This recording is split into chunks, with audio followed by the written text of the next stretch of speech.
有啥物故事吼，我都有去查了一个，这首歌真趣味吼，伊是一个叫做郝安妮，伊伫咧纽约吼，一个作小的这个村吼，大汉，伊14岁就会晓写这条诗歌，哦，这无简单哦，伊的作品拢总时常吼，互大家朋友吼，佫有迄个报纸吼来看，伊到会牧师吼，发现讲哇，伊若搞写这诗吼，伊就一直鼓励伊吼。讲总写偌济迄个诗歌，你知无？400几首。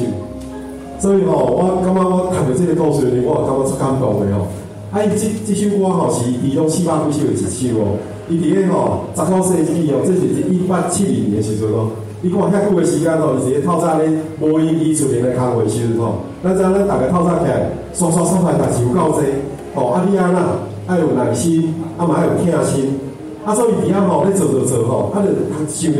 约翰福音吼15章第5节，耶稣讲吼，我就是葡萄树，恁就是枝，踮伫我，我也踮伫伊的，就结果子济济，因为到我3年，恁就拢袂做啥物。所以伊迄个时候足感动的，伊就感觉讲，伫一世人中间吼，无论你伫咧欢喜，还是伫咧痛苦，随时拢需要主。